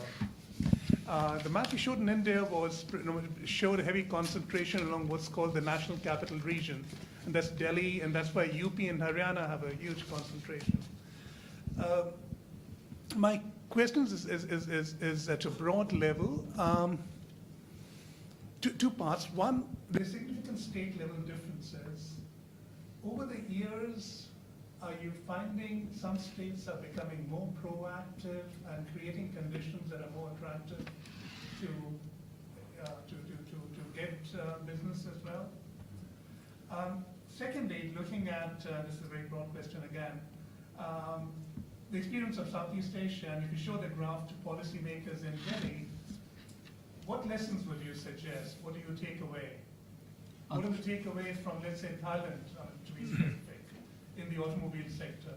To attract To more. attract such a huge volume of investment from Japan. And those companies have been there, Honda, Toyota, and you see it all over the place. If you're traveling in Okay. Thailand as well. Thank you. We will start from the right, from my right. Mr. Nagao. Thank you very much for asking the very precious comment and the questions. About the non-alignment policy of the India has a pride, I know that. But even if the India declared we are the non-alignment country, India was the ally of the Soviet Union during the Cold War. So Japan and maybe United States can be the Soviet Union after the Cold War. So no problem in this case. And about the two-front strategy, in this case, yes, Japan and Germany, this country hasn't won the two-front war, but the United States won the war. So how to deal with the two-front? One by one is the answer. And my main point of my talking is not the war itself. Before the war, we are the peacetime. So how to play the game? Game that's not a video game or something, but a game in this case of the politics, international relations, and keeping the power balance. And in this case, maintaining the power balance is very important in China's case, because when China finds a vacuum, they expand their influence. In the South China Sea's case indicated. In 1974, I remember just after the French withdrew from Vietnam, and this is 1950s, and China expanded some island. China occupied some island in Paracel Island. Half of Paracel Island occupied, and just after French withdrew from Vietnam. And after the U.S. withdrew from Vietnam, China occupied another half. And after the U.S. withdrew from the Philippines, China occupied the Mischief Island, the Philippines. This is the pattern. So this means that maintaining a military balance is the way to keep the peace in this region. So we do not need a war. Before the war, we can do the many things to stop China. So this means that maintaining a military balance. So how to maintain the military balance? By using the cooperation between Japan and India. That is the topic in my presentation. Thank you very much. Thank you. Okay. Thank you. Thanks for your question. Okay, as I told you in my explanation, the permanent code attribution award, this is the final one. There is no how do you say decision or award or ruling on this in this matter. So I think I hope the China accept the concept of award taken by attribution code, but they didn't. So this is the manner. Why? So they might have the militarily. They might have 3 points. First one is, of course, the pressuring to the regional country of ASEAN, such as Vietnam and Malaysian, Indonesian, and the Philippines. And so this is the first thing. So they are now making an effort to build the military facilities around the Paracel and Spratly Island. The second thing is protecting the sea lines of communication of themselves, and also embarrassing the other ones, the users, maritime communication route, such as the U.S., Japan, and other countries. Yes, these 2 are very, very important things. But more than that, this is a very, very important thing. It's nuclear strategy. As I told you in my presentation, this is a very good place for the China to hide, to operate effectively to its nuclear strategic submarine, which has a JL-2 ballistic missile, SLBM, which has now only a 10,000 kilometer range, but or under 10 kilometer, maybe 8,000 kilometer range. But they are now making effort to make a JL-3 SLBM, which might have a very enough range, more than 100,000 kilometer range. So if that was actually they had such a capability, they can fire the missile from South China Sea to the continental soil of the U.S. homeland. And this is a quite, what you say, a severe problem for the U.S. as well as the Japan, because Japan are covered by the extended nuclear deterrence provided by the U.S. So why? You may see there the Hainan Island. There is a very huge secret basis for the submarine. When we are remembering that in the Cold War era, the USSR Navy created a sanctuary, fortified its naval base, Petropavlovsk, in the Kamchatka Peninsula. It is quite the same situation in the USSR in the Cold War era, as well as now here in the China. So that's why U.S. have made a significant effort to make the presence around that area. Freedom of navigation operation, overflight operation, and so on. That for the United States, this is a quite fatal moment if they allow for the Chinese Navy to make such a capability in South China Sea. Thank you. Yeah, just one question, Admiral. I mean, if one were to argue, basically, that you talked of the JL-3, submarines are basically seen as a stabilizing platform or weapon. If China did develop the capability of reaching a range of 12,000 with the JL-3, 12,000 miles SLBM, will it not stabilize the situation? Will it not prevent America from striking? And will it not lead to the same kind of stability that we saw during the Cold War between Russia and America? I mean, just a question. Well, arguments, okay. theoretical. And in the Cold War era, the U.S. has a friend to cooperate to depressing the USSR submarine in the Sea of Japan and Okhotsk Sea and Bering Sea and around.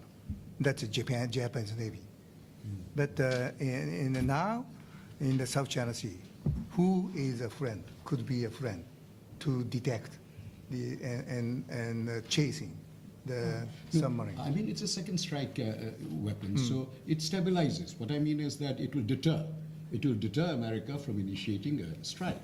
So obviously it will reach a mathematical balance. I mean, that's just a question. That's true. Yeah.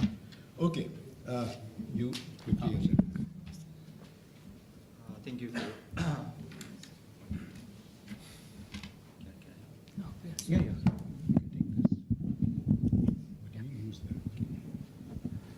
Thank you for your question.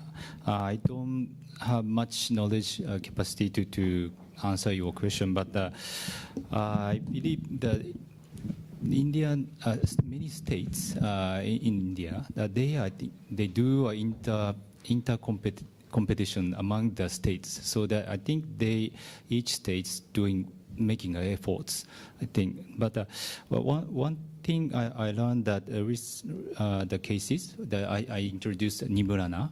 Nimurana case, Nimurana is located a bit far from the Delhi, and then inside it, between them, there is Haryana state. Already Maruti Suzuki, Honda was there. Then they have to invite the more Japanese.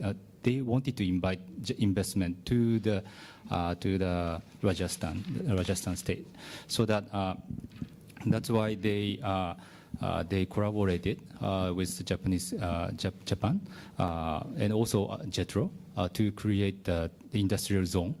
They only designated to the Japanese companies.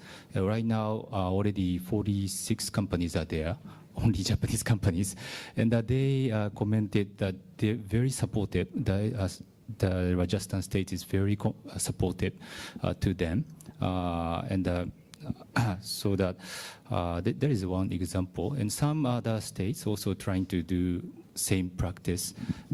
Then right now, the Rajasthan state also very active to invite investment, so that and then we open the offices over there. So that's one answer. And then the like a takeaway from the Thailand experience or other ASEAN countries, that maybe that I show one slide, some like a business challenges in India. The one is insufficient infrastructure. I think that rapidly developing in India. Last week I went to India, and I felt very much that the roads maybe in this 5 years are very much I think already developed, but they are still facing some electrical problems and roads. And in Thailand or Vietnam, they also try to solve those problems, so that also the tax procedure matters is very complicated in India. So that also should be simplified. But but the GST might solve this problem or some parts of the problems, so that we expect the Indian government efforts. So sorry that much. You don't have a question, but do you want to make a comment on any of the points made? Okay. Yes, you please, sir. Dr. Cho. Thank you, Chair, and thank you for your good, informative presentations. I have 4 questions. Sorry, but simple. Simple. 2 is belong to the expert of the security issues. If they're easy questions, okay. Yeah, really easy questions, just to check fact, yeah. As far as I know, after the Modi government, Japan joined in the Malabar. Yeah, Malabar. So, I mean, what is the stage of the Japan's? I mean, just only invited from the Indians' proposal, or as a kind of some official members like India and USA. It's quite easy. Yeah, quite easy. Yeah. It's naturally growing. The consensus. It is firstly designed to the U.S.-India maritime cooperation exercise. Yeah. But now the India cooperated with the U.S. to invite the other Navy, like Japan, Singapore, and other countries. Australia also. Yeah, Australia. Then the many chance to do the trilateral dialogue or bilateral dialogue. So naturally, there is some requirement to raise bilateral to trilateral. It's quite natural. Kind of the member of it. Yes. Yeah. So every next years also will join. It is set. Yeah. That's Okay. right, Okay. as a Okay. I trilateral. understand. Okay. And the next also simple. Yeah. When the Japan's to export, Japan to export the yours, export to a kind of the sensitive items. I don't know which one is more. Yes, like a laser system or the anti-submarine equipment like this. I mean, how was the response of China? Almost none. Not almost none response, almost no opportunity of Japan. We, Japan, have been a long policy not to allow to export the defense equipment, except the U.S. Yes. So then, but now the government allow to the Japanese self-defense force as well as the defense industry, but very slow. So there would be almost nothing. So if when the Korea try to export, it's a very sensitive you have the item to export. Yeah, but Yes. if I to join the Malabar, will the China feel nervous to us or not? It's the different matter. It's exporting something and also the defense exercise. So I mean, we in Korea at this moment we are not much active in the security issues between the India. Okay. So if we try to start, I have attended the so-called International Sea-Power Symposium, which is hosted by a Korean Navy in the beginning of week of this month, as well as the National Defense Ministry hosted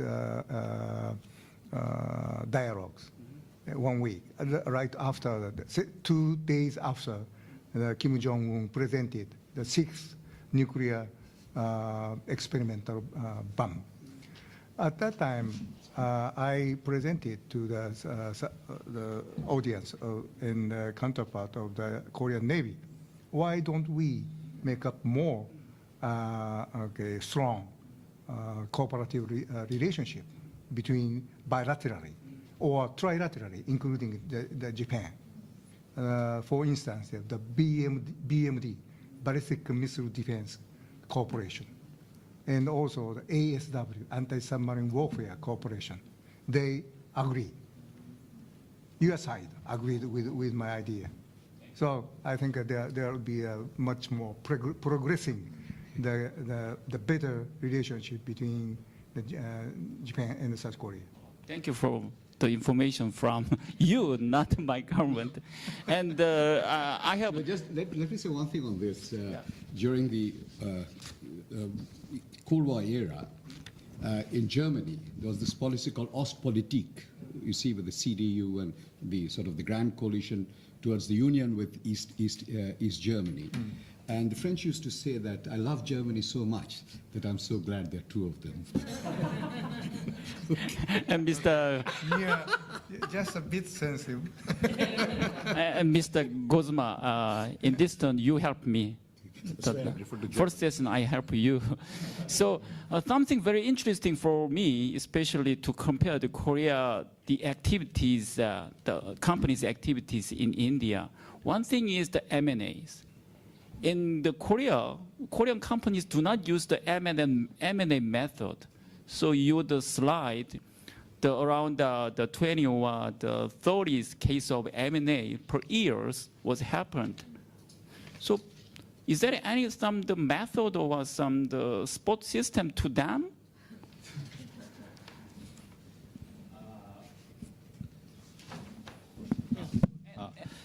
Okay. Yeah, and also lastly, I would like to know the export utilization rate with the FTA. In Korea, it's very low, the lowest FTA utilizations. So as far as I know, below the 60%. 60%.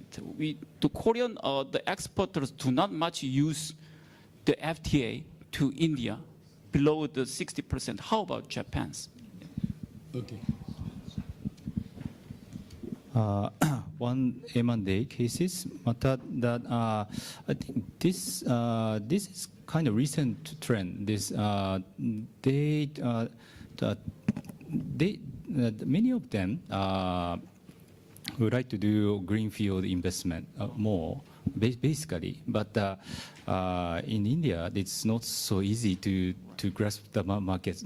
And also there is a reliable local companies over there, so that I think that there is some background the Japanese can do M&A, acquire some in India. There is bit different from other countries. Also, like in Myanmar, if they also would like to do M&A, there is no much reliable competitive local companies are there. Still they are developing, but India already there, so that they have a networks in India. So that I think they try to utilize the local companies' capacity, but there is, I don't think, much supporting system, but there is many companies do business M&A in Singapore. In Singapore too, there one banks has M&A team in Singapore. They traveling to the India or the other ASEAN countries to look for the good companies, and then this is business. So that I think recently many of the Japanese banks, investment banks, securities, they promoting, they expanding their business because Japanese company would like to do more M&A. So that this coincidentally happening right at this moment. And also the FTA utilization rate, there is no official statistics, so that we don't know how much percentage of the export from Japan are utilized by FTA. We don't know. So that we just know the number of CO that I showed, so that you can download it from METI website. But I don't know, it's a percentage of the trade. So, okay. The last questioner, Dr. Kumar. This question is directed at Kaneda-san. I'm just going to follow up on the deep defense. So my question there is, if based on Kojima-san's data that was presented, you saw a predominant character of Japanese investments in India is very conservative, one. And two, there's been a lot of reluctance to transfer of technology. Two, these are two empirical evidence that has come over the last 20 years. But will Japan's deep defense also include cooperation in knowledge transfer in the defense production? Is Japan open to that sector of creating a military defense complex where transfer of technology can happen, which Israel has been talking to with India now, to be able to produce? Because I think the real deep defense, the meaning of that word from a strategic sense, given China's presence, is not merely a Malabar exercise, but really deep down where we can create capabilities to produce and be able to share it with the other neighbors in this region of the Southeast Asia. So is Japan really and truly open for that kind of deep defense partnership in manufacture, is my question. Okay. Thank you. Thanks for your question. It's a good question. And I think, yes, Japan, as you know, very recently opened that way for the defense industry to export its technology and or products or parts to the other country. As you may know, the Japan has a very big business to the Australia to sell the submarine, but finally failed. So it is. There would be many reasons why they failed. But I think I observe Japan is on this matter so amateur. So not familiar with handle the enterprise to enterprise or government to government, and the other consultation has not been so well. So that is only reason.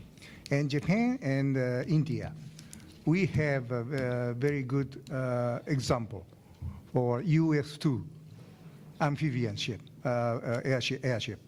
So I don't think that is not, yes, some reason would be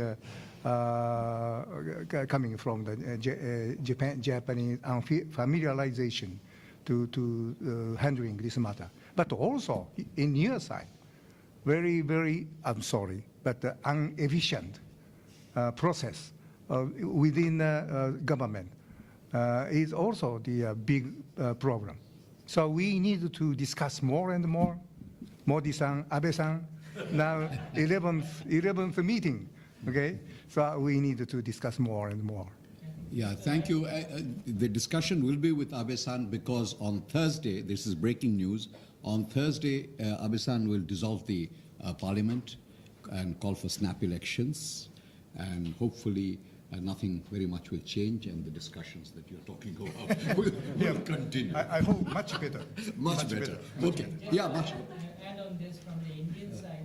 Actually, the issue is with regards to the sale of the USChina aircraft to India. Is on the pricing. It's not about the transfer of technology. So the pricing issue is being settled, and I think that is the next major announcement that is going to happen in the Japan-India defense equation. As for the other thing is, you said transfer of technology. Transfer of technology, we can see it from the India-Japan civilian nuclear deal coming into force. And this is something which has just started, and it will take time. It will not happen immediately. And Japan had, incidentally, earlier this year, Japan had its first defense expo, wherein it showcased its arms and ammunition. So this itself was a first for Japan, because never in the past has it held the defense expo showcasing its arms and soon it is slowly it's opening, but it will take time. Okay, we still have some time, and in ISAS we believe in getting maximum bang for the buck. We have the director here, but not in a military sense, in an intellectual sense. So, yeah, ask the... reply to my question. Oh, you didn't get, what question was it that you didn't get a reply to? There's two questions. The first, whether would China's reduced dependence on maritime routes give comfort to Japan? And can Japan become a third power in South Asia? That means you provide those countries struggling to do the balancing act between India and China, you become the balance. That's the second question. For the first question, no, I don't think so. They will promote to develop the sea route because of the many reasons. And the second question? The second question, whether can Japan become a third force in South Asia? That means because you see, there are countries in South Asia, like I mentioned Nepal, Bangladesh, and Sri Lanka. These three countries in particular, their foreign policy makers are struggling very hard to play the balancing act between India and China. And you look at Japan, after quantitative easing, you have a lot of money to invest. You give people infrastructure projects at very low interest rate. So you also can invest as aggressively as China. So do you think, can you become a third power in South Asia, become a balancing force? Well, why not America? Sorry, why are you saying just Japan? I'm sorry, I don't understand the question. You said balancing between China and India, but there is America to be balanced as well by all of us. You understand? No, but because America is not giving you foreign investments. They don't have the same kind of check. Okay, anyway, the question is between China. Oh yeah, your question. His question. Please.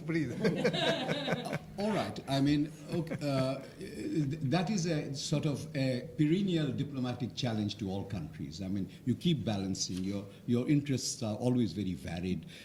And I'm right in what I say, there is more than two actors that you name. They are always in the mind's eye of the policy planner. There are several actors, and the policy planner is constantly balancing, not always with success. but the endeavors are constantly being made. I mean, this is a perennial challenge of diplomacy. I wish you get into the Foreign Office like you wish to, and you will soon find out for yourself. Yes. Now, And okay. Yeah. Let us talk more at dinner. yeah, Right? he may not be present because he's one of our younger fellows now. Right. Thank you very much. This has been an extremely eclectic discussion. We have covered security issues, issues of maritime balance, issues of infrastructure, investment, trade, etc. It has been a full discussion. But before I distribute these trophies or whatever you are bringing to me, I would call upon the great Subrata Mitra for the next 10 minutes. He will give us his extrapolations of what has transpired and the takeaways that we can go home with. Ambassador Dr. Chowdhury, panelists, colleagues, friends, we've had a very robust, very engaging afternoon. I think the high point was when the chair got off his pedestal as an honest broker and joined in. I think this is what happens when you take academia seriously, because academia are about 4 walls of freedom within which you can be what you want to be. When you take your work seriously, but not yourself. That's the license that we get from being academics. And then within those 4 walls of freedom, we think about policy. That's what ISAS is.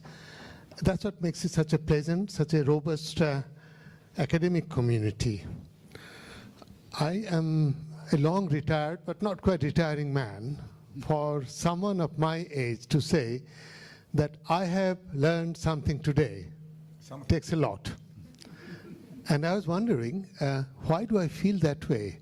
Maybe I went to the United States too young, was too bullied, and today, from Singapore, looking back and looking forward, I know big things are happening, and many of my generation have to think through our categories all over again. In that sense, it has been, from the point of view of ISAS, I could not have asked for more. I could not have hoped for more. But I need to spell it out because I had promised I'll share with you my takeaways. And I'll explain to you why I've made a list of these takeaways, because I have, in my 2 years and a bit in Singapore, I have discovered that Singapore is not just a place, it's an idea. The idea is to make a lot out of a little, sometimes out of nothing at all. So the knowledge we have got today will not be lost. It will be written up by you and published, because that is what we are expected to do in terms of our function as a think tank and a research institute. But I have a few points, and I will very quickly go over them. The first and foremost point I've got today is something that I learned from Susan Rudolph, who was a professor of political science in Chicago. It's called the hegemony of categories. The hegemony of categories means when you think about the world in terms of some categories, you no longer think independently about facts. The facts are filtered by categories. So, if you have been trained properly in those categories, you are enslaved by them. And one of those categories, ladies and gentlemen, is the rule of law. One forgets that law is a legitimation of the status quo.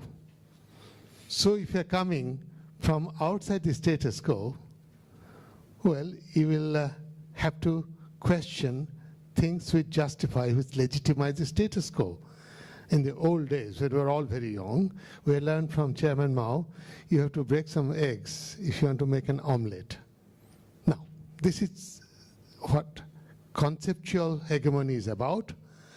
And the hegemony that we have learned is the West defines the measuring tapes, and we all measure ourselves in terms of how modern we are, in terms of how Western we are. Today, we have learned, from this discussion we have learned, like we learned from President Obama, yes, we can. Yes, we can achieve it our way. We can do it our way. We can do it the Korean way. We can do it the Japanese way. We might even do it the Gujarati way. But there are ways other than the one which are defined in London and New York. And it is possible.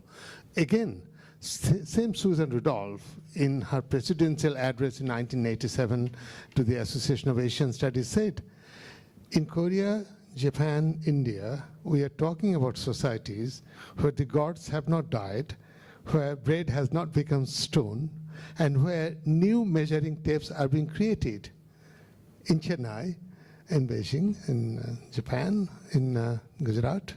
So it's a very exciting world for my generation. I would like to start life all over again in a way where you are not trapped into what you are taught in graduate school. And that is why I look towards the new generation of scholars. Maybe they'll give us a different world, a new kind of world of level playing field, a conceptual level playing field.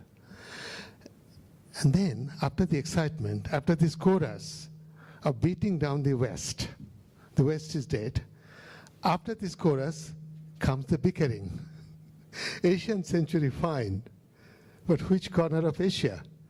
If I look at India, I wouldn't want to think what the Nepalese think of India, what the Bangladeshis think of India, what the Pakistanis think of India, or what the Sri Lankans think of India. I think they talk about Indian hegemony and they don't quite like it. This morning I was interviewing, that's another thing about ISAS. Since we know what is ISAS stuff, we spend a lot of time recruiting people who can then promote the ISAS stuff. So there was a young research candidate for research assistantship who has worked on Afghanistan. I said, you know Afghanistan, can you tell me why the new Pakistani Prime Minister, when asked, what is the role of India in Afghanistan, he said, zero. What is the zero-ness? So that's so much for Indian leadership.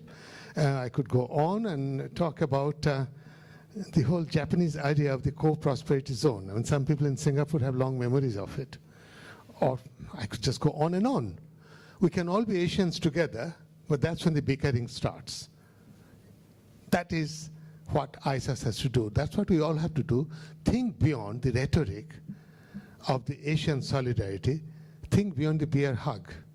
You know, body language is one of the most deceptive things when you think about it cross-culturally. That said, we have also got stuff, the theorists here, I'm looking at Deepinder now, to think about. When I saw those figures earlier, I asked myself, Suzuki, Samsung, or great Korean, Japanese names, whatever happened to the great Western names? Whatever happened to Western capitalism? Whatever happened to Max Weber? I talk about Max Weber because he was in the same faculty as me in Germany. He was a great German mind who said that capitalism is only possible in societies which have Protestant ethic.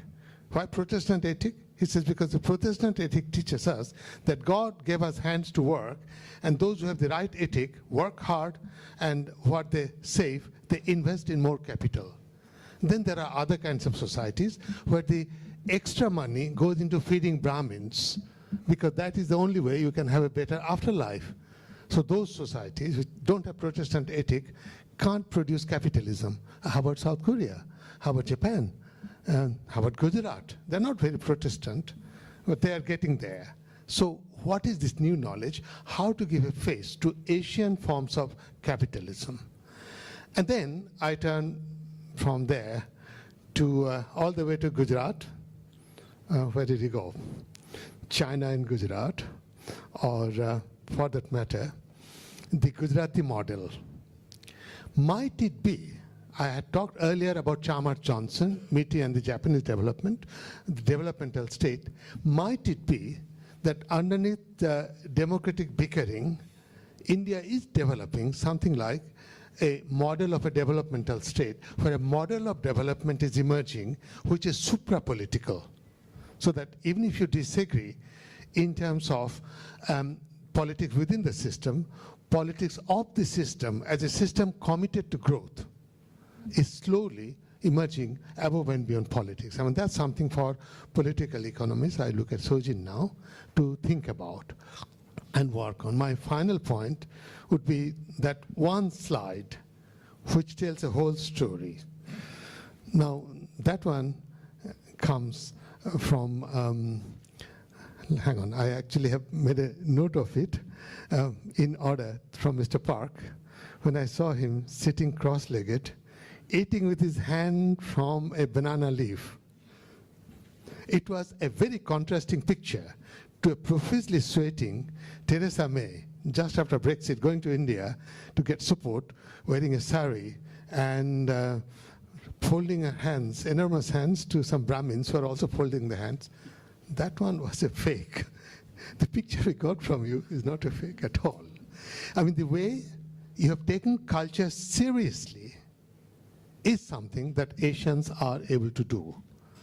And that is, again, very important for ISAS, because this is a research institute which takes culture seriously enough, day after tomorrow, Wednesday, to release a book called The Culture Shock and How to Get Over It.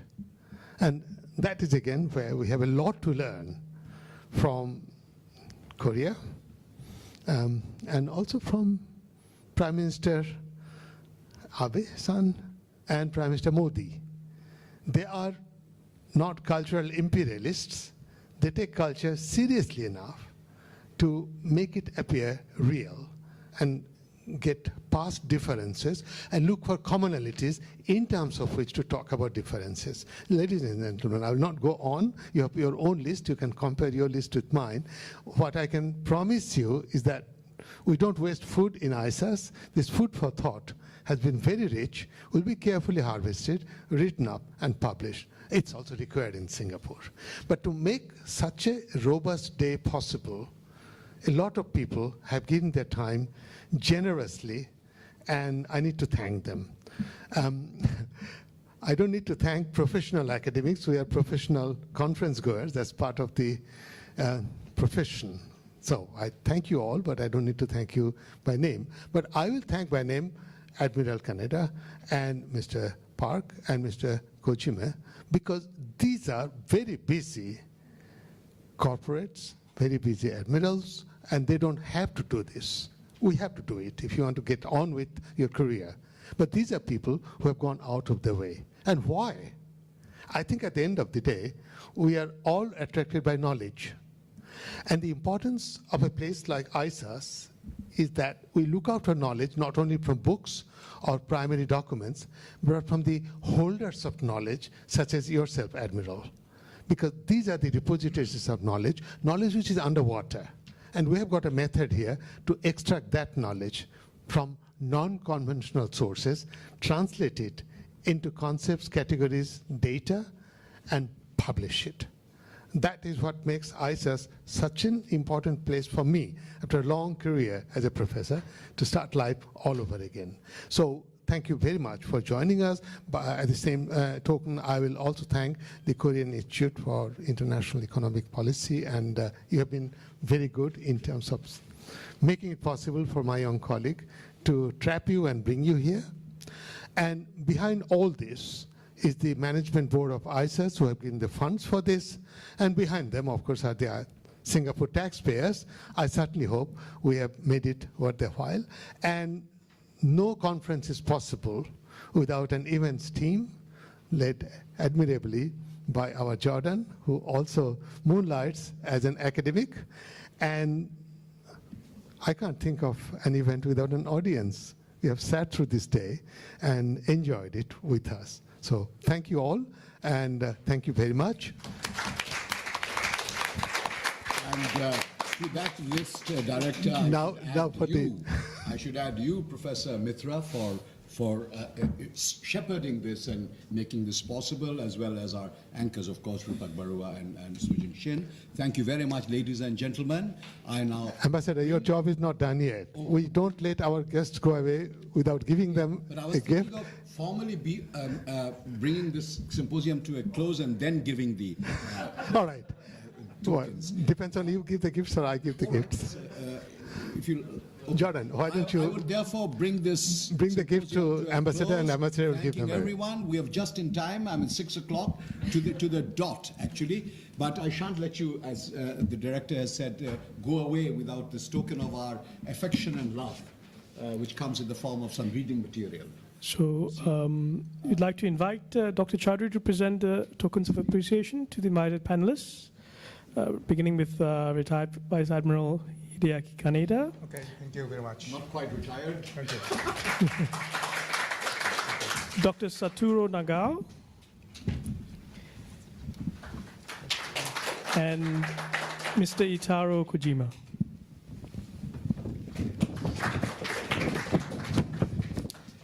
We would also like to present the tokens of appreciation to the previous round of panelists from the first session.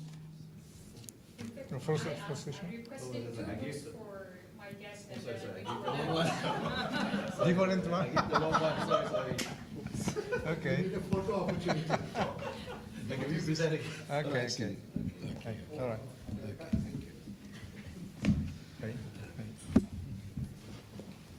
Okay. More do you want? Jordan, present. Doesn't. We would invite Dr. Randawa to present the tokens of appreciation to the first panelists. Dr. Chung-Jae Cho. Dr. Samuel Park. And Mr. T.M. Kumar. Thank you, Dr. Rodanba and speakers.